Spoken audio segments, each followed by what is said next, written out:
God bless you, loved ones. Welcome to the Word with Chester. Today we'll begin study in the 14th chapter of the book of Exodus. I do thank God for all of you that are logging on. I appreciate you so very much. Those that have been with us from the beginning, how much I appreciate you. I don't have words to tell you. But I do thank God for you. All of our newcomers, I am so grateful that you're here. You're welcome to our extended family.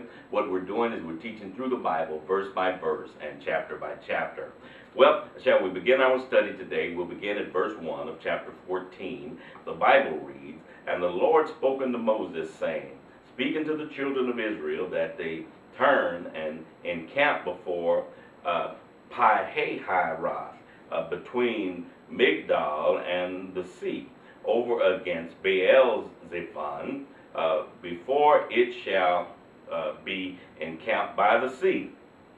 Shall we continue in verse 3? "And Pharaoh will say unto the children of Israel, they are entangled in the land, and the wilderness has shut them up." Now you got to understand, God is leading the children of Israel. He's leading them now. We read in our last setting that he led them by a cloud by day and a pillar of fire by night, so they knew that the Lord was leading. Sometimes God puts you in position, and sometimes you don't understand why you're there, because this don't look good. But God has a way of bringing you out. When God puts you somewhere, He has a mighty deliverance for you, and He's doing something bigger most of the time than we can see. In verse 4, "And I will harden Pharaoh's heart, and he shall follow after them, and I will be honored over Pharaoh and over all his host, that the Egyptians may know that I am the Lord." And they did so. Now get this part of verse 4, "that the Egyptians may know that I am the Lord." Many times when we go through things and we go through our troubles, we have to understand we have, most Christians, I won't say most, I'll say some Christians, have a firm foundation to where they know that God is with them, and they will never give up on God. They know that God is the Lord. But you got to understand, sometimes God is proving things to other people. Let me reread verse 4 so you'll understand what I'm saying. "And I will harden Pharaoh's heart, and he shall follow after them, and I will be honored over Pharaoh and over all his hosts, that the Egyptians may know that I am the Lord." And they did so. The Egyptians may know that I am the Lord. When God gets finished, He's not only proving Himself to you, but He's also proving Himself to other people. Those that are looking on, those that are watching, those, even your enemy, He's proving Himself to them, that He is the Lord. Shall we continue? "And it was told the king of Egypt that the people fled, and the heart of Pharaoh and of the servants were turned against the people.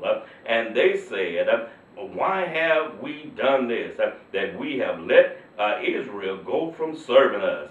You got to understand, Israel was serving them, making their life easy. Now with Israel gone, they don't have this service to them, and so they wanted that service back. Let's read on. "And he made ready his chariots and took his people with him.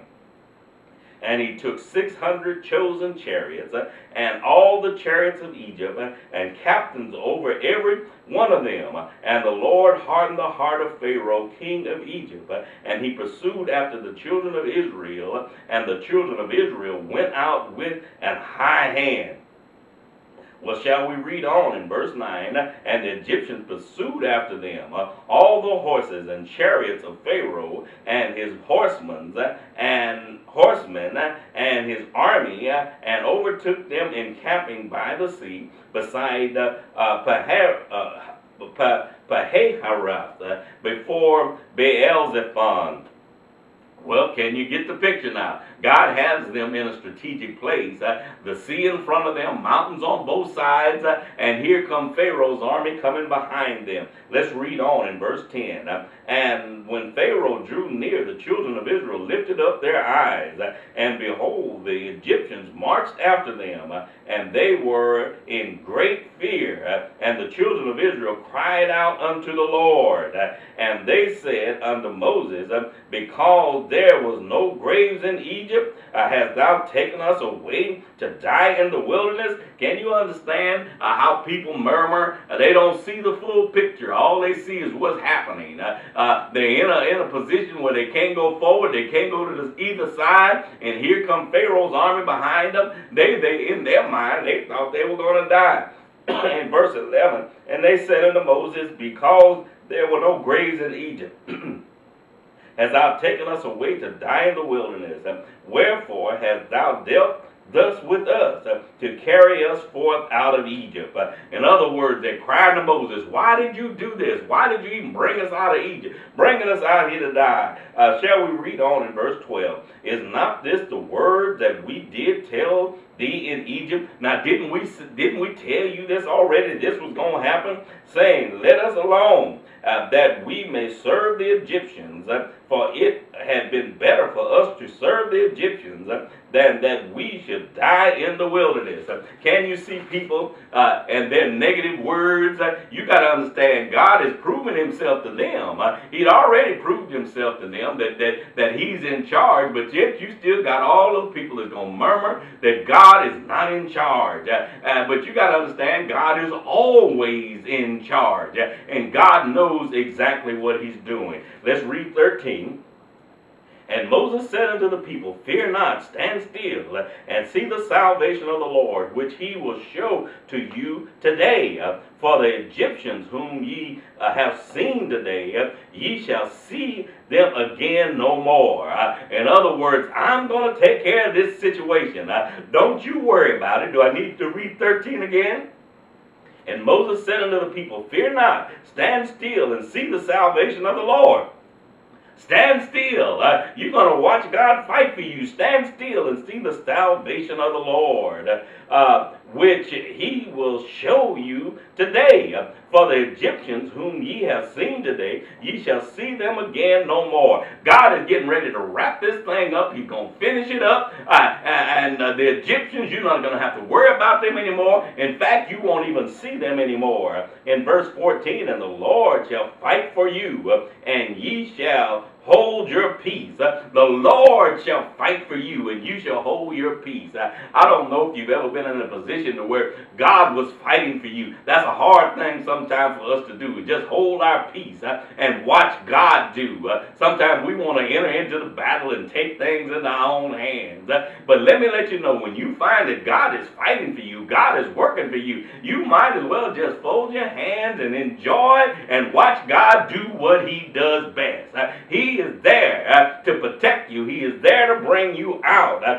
Verse 14 again, and the Lord shall fight for you, and ye shall hold your peace. Get that in your mind and in your spirit. If you are a believer, the Lord will fight for you. He'll fight for you. You don't have to fight your own battles. Talk to him about it. Pray about it. And watch him take care of things for you. Let's read verse 15. And the Lord said unto Moses, wherefore cry thou unto me? Speak to the children of Israel that they go forward. Here you are crying out to me. Why don't you talk to the children of Israel and speak to them that they go forward? Don't look backwards, but let's go forward. Don't look backwards and wishing you were back there in Egypt as a servant. Look forward. Go forward. God wants us to go forward. Why? Because he's fighting our battles. He's going to take care of everything behind us, and we don't have to worry about it. Well, we're going to talk about this further in our next lesson. I want you to know that I love you, my friends. I love you with the love of the Lord. If you would like to contact me for any reason, you can write me at the Word with Chester Ministries, Post Office Box 200483, San Antonio, Texas, 78220. You can also reach me at my website, www.chester www.poems.chester.com. Remember our work. This is a great CD. You will be blessed if you purchase it. You can purchase it at Amazon.com, iTunes, TuneCore, anywhere on the World Wide Web where they sell music. Just key in my name, Chester L. Figure Sr. It will bring up my work. I want you to know that I love you, my friends. I love you with the love of the Lord. God bless you.